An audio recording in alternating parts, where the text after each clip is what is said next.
All right, silly people, here's the situation. We're doing the particle in a box, and we're calculating the expectation values, position, position squared, momentum squared, um, getting the standard deviations of both of them, and then looking at the uncertainty principle for this particle in a box. So this is pretty standard procedure, all of this. Um, the expectation value of the position will be um, as always, the integral from minus infinity to infinity of your square modulus of your wave function. This is the only time in this video where I am going to explain the general form for expectation values, and that's multiplied by x actually. So it's actually psi star x psi dx. And so for our case, the bounds are from 0 to a, so we're actually just doing um, 0 to a. We've got root 2 over a. I'm going to tell you right now, the time components are going to cancel out because we got exp to the minus stuff, which we complex conjugate, so we get e to the plus I stuff times t. And then the other one is going to be e to the minus stuff. They'll cancel out, so not even looking at the time dependence. Just the spatial dependence is what we're going to get all of our values from. And that's going to be x, and this is going to be root 2 over a. This is going to be sine n pi x over a.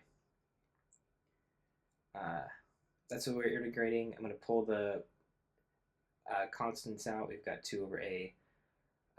We're doing 0 to a of x times sine squared n pi x over a dx, and I'm going to do a trig identity.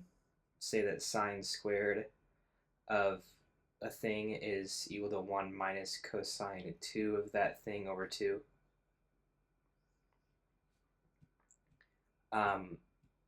Which simplifies our integral to actually just 1 over a now. 1 over a, and then we got the integral of x dx, and we got minus the integral of x cosine 2n pi x over a dx, all evaluated from 0 to a. The first integral of those is a trivial one. The other one, we're going to use trig sub. So we've got u is equal to d. U is equal to x. We got du is equal to dx. We got dv is equal to cosine 2n pi x over a dx, which makes v just a over 2n pi sine 2n pi x over a. Ooh. All right. And so back to our integral, we're doing 1 over a. The integral of x is x squared over 2. And then we got minus, it's uv, so ax over 2 n pi sine 2n pi x over a. And then minus the integral of v du, so plus a over 2n pi cosine, no, integral of sine 2n pi x over a dx, evaluated from 0 to a. Without plugging in the endpoints yet, I'm just going to do the integral in there. It's writing all of this junk out that we've already found. We we have, it's actually minus a over 2n pi squared times cosine 2n pi x over a from 0 to a. Plugging in the bounds now, we're going to have, we got a squared here over 2. We got a squared over 2n pi sine of 2n pi minus a squared over 4n squared pi squared cosine of 2n pi minus 0 squared, which is 0, minus 0 plus a squared over 2n pi, so 4n squared pi squared cosine of 0. Okay, cosine of 2n pi is 0. It's just rotations on n integers. And then cosine of 2n pi is 1, but cosine of 0 is also 1, so this term cancels out this term.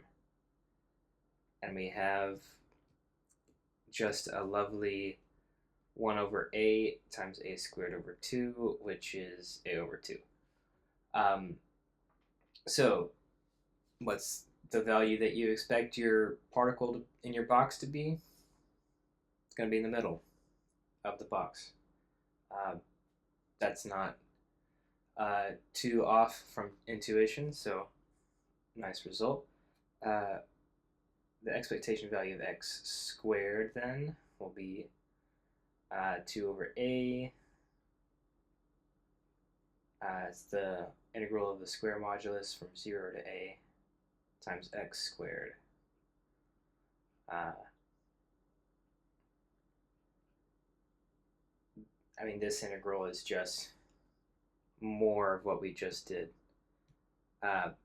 Using the same trig function even, this simplifies to 1 over a. This is the integral of x squared dx, and then minus the integral of x squared cosine 2n pi x over a dx from 0 to a. Again, using integration by parts, where now we're going to have u equals x squared. We got du equals 2x dx. My goodness, 2x dx. We got dv is cosine 2n pi x over a. And we got that v is equal to a over 2n pi sine 2n pi x over a.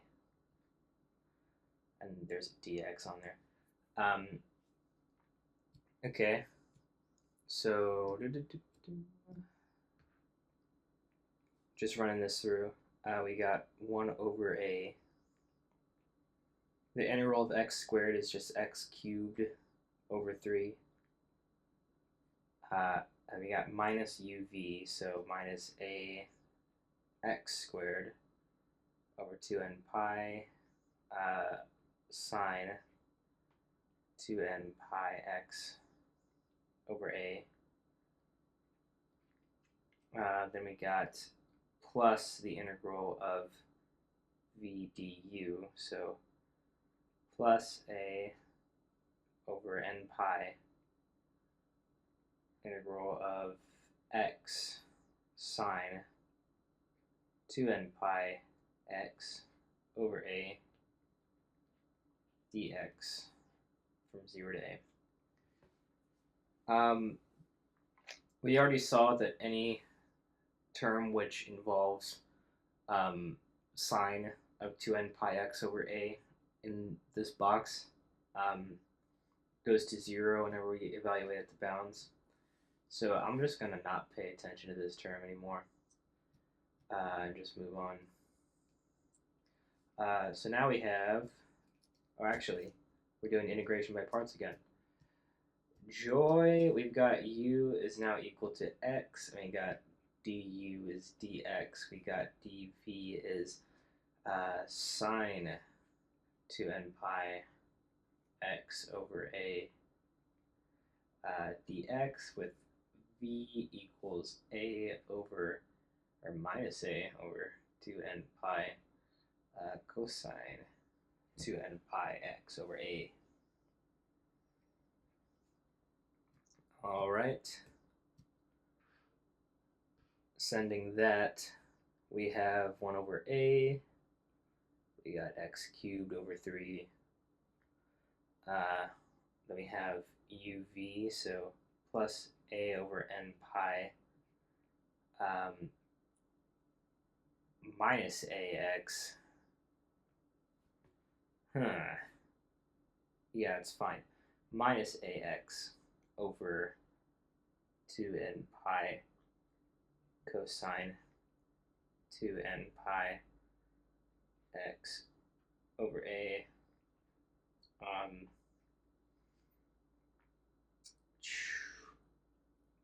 Minus the integral of v du. So we have plus the integral of a over 2n pi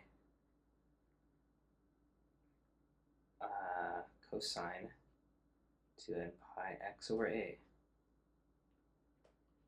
dx from 0 to a.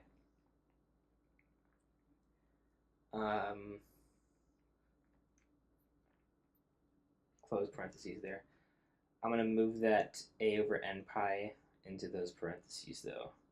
So we have minus a squared x over 2 n squared pi squared.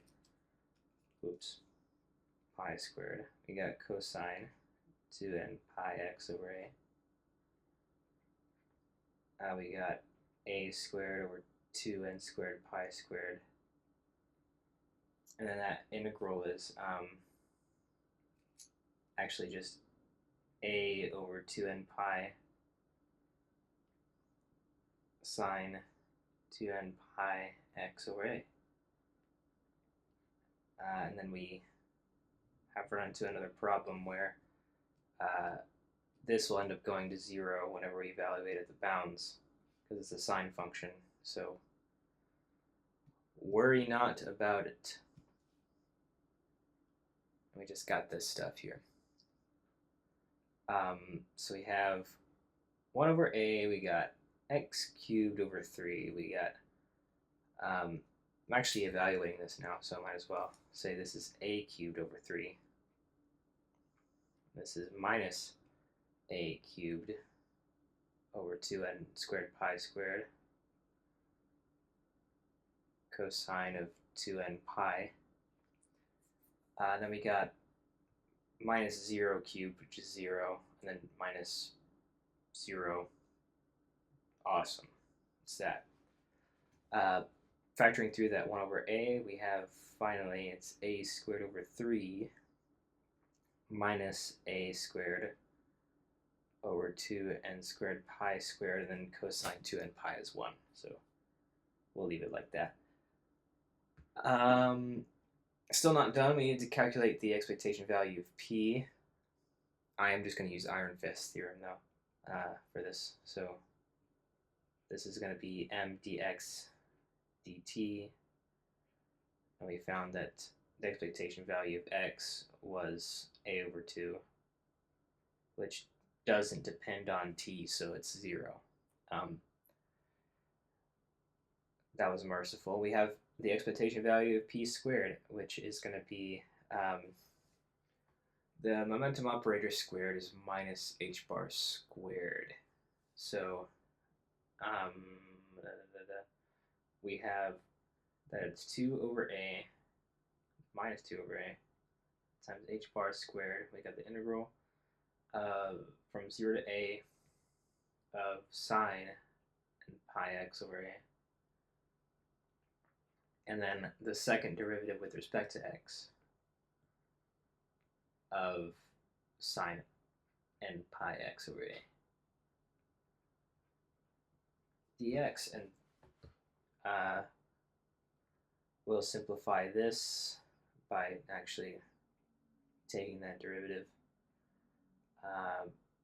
Sine n pi x over a, we got del x cosine n pi x over a times n pi over a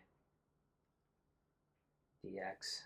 So we got minus 2h bar squared n pi over a squared, right? Yeah. And then actually the derivative of cosine gives you minus sine, so it's positive now. Positive 2h bar squared n pi over a squared. We got the integral of sine squared n pi x over a times n pi over a again dx. And then we are very familiar with this trig identity now, I feel. Dividing by 2, and then it becomes, then actually this is now n pi squared, and this is a cubed. We got the integral of dx minus the integral of cosine 2n pi x over a. Righty. Choo. All right. Chugging along here, these integrals are not too bad. That's x. That's a over 2n pi sine 2n pi x over a,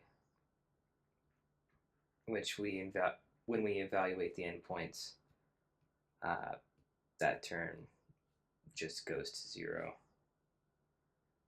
Pretty epic. So we just have h bar squared n squared pi squared over a cubed times a. That's it. So we got h bar squared n squared pi squared over a squared for the expectation value of momentum squared. Finally, we can find the standard deviations. For x, it's going to be the expectation value of x squared minus the squared expectation value of x. And then for the standard deviation of momentum, we have same fucking thing. Square root of p squared minus p squared. And then we had a more complicated value for the expectation value of x squared. It was a squared over 3 minus a squared over 2n squared pi squared. Okay. And then the expectation value of x was a over 2, so this is minus a squared over 4. And then I'm going to just go ahead and multiply sigma p, since that's what we're looking for. P squared was, well, we just calculated h bar squared n squared pi squared over a squared. And then the expectation value of p was 0, so that's the radical. So that's sigma x, sigma p. Well, let's factor out an a and simplify the radical. Let's make the denominator 12 n squared pi squared, so we have that this is going to be 4 n squared pi squared. Jeez, ever seen a pie with 3 legs? 4n squared pi squared minus 6 minus 3 n squared pi squared all over 12 n squared pi squared. And then the momentum radical just simplifies to h bar n pi over a. So this a cancels out this a, and that's kind of nice. No a dependence. Simplifying the radical further, factoring out a 2 or a 4 n squared pi squared from the bottom of the first one, we'll have 2n pi. 4 minus 3 is 1, so this is n squared pi squared minus 6. And we'll be left with 3 in here. And then this is h bar n pi. And so those n pi's will cancel out, and we'll just get h bar over 2 times this funky radical. All right. That's your uncertainty principle, sigma x, sigma p. So the lowest value for n is 1, and it's going to end up giving you the closest that you can get to h bar over 2. So plugging in n equals 1, we have that sigma x sigma p is just h bar over 2 pi squared minus 6 over 3. Pi squared is about